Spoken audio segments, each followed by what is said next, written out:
Cordial saludo, tutor y compañeros. Mi nombre es Carlos Andrés Ortega y soy estudiante de la UNAP.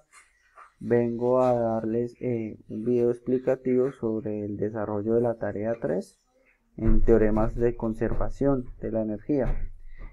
Por medio de este simulador de la Universidad de PET de Colorado, ¿sí? Vamos a ver lo que son la presión, el flujo y una torre de agua. Aquí relacionamos lo que es puede ser la profundidad y la presión de un líquido, ¿sí?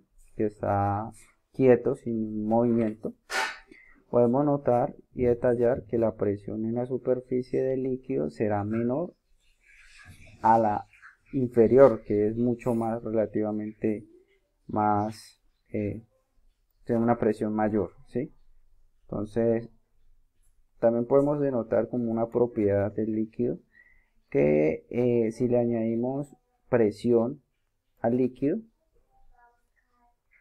una presión mayor, esta en el fondo también aumentará. Lo que quiere decir que si un objeto se sumerge en el líquido, tendrá iguales de condiciones que el mismo líquido, ¿ya?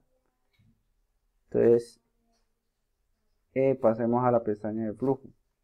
El flujo, aquí relacionamos lo que es la presión con la velocidad de un líquido. Bien, también relacionamos lo que puede ser la fricción. En este caso tiene fricción el tubo, ¿qué quiere decir?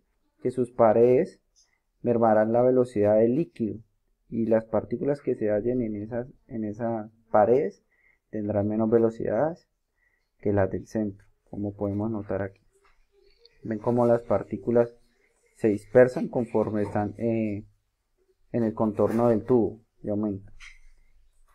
Bien, ahorita trabajémoslo sin fricción. Podemos denotar que la velocidad de entrada es de 1.6 metros por segundo, pero al estar pequeño más el tubo, un diámetro menor, aumentará su velocidad.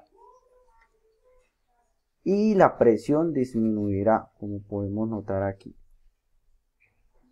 Ella va disminuyendo conforme el tubo se achiquita, se pone pequeño, vuelve y empieza a aumentar conforme él se va hinchando. Entonces eso es una relación.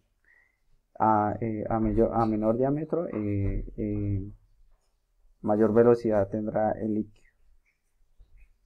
En la torre de agua relacionamos lo que es la altura y la presión. Como podemos observar, arranca a una velocidad de 14 metros por segundo y ella al final aumentará su velocidad. Un líquido al descender tendrá una distancia que recorrer, y si empieza a disminuir la presión, empezará a disminuir la distancia, ¿sí? A donde llega el chorro. ¿Por qué sucede esto? Pues porque no hay, como está disminuyendo la presión, entonces el chorro va perdiendo algo de energía para impulsarse. Bueno, y esas son mis preguntas sobre el desarrollo de la tarea 3, teoremas de la conservación. ¿Qué relación existe entre la velocidad del fluido y el diámetro de la sección transversal por donde circula? Pues como ya lo habíamos dicho, entre menos el diámetro de la tubería, mayor es la velocidad del fluido y disminuirá la presión en ese instante, mientras el líquido pasa por ese tubo más pequeño. A este efecto se le llama efecto Venturi. ¿Qué relación existe entre el valor de la presión hidrostática y la profundidad en un fluido? Pues la presión hidrostática es claramente proporcional a la profundidad en un fluido. ¿Qué relación existe entre la densidad del fluido y la presión hidrostática dentro de este? Las respuestas son directamente proporcionales. La densidad junto con la presión hidrostática, es decir, la presión depende de la densidad del líquido y de la altura del líquido. La presión hidrostática depende de la forma del recipiente que contiene el fluido. Justifique su respuesta. Respuesta: la presión hidrostática no depende de la forma de almacenar donde se almacena el fluido. Solamente está en manos de la profundidad, que tan profundo es por debajo de la superficie del líquido. Es todo. Mi pregunta es esta para mis compañeros: ¿cuál es la expresión matemática para la diferencia de presión entre dos puntos? y de qué penderá esta. Muchísimas gracias, hasta pronto.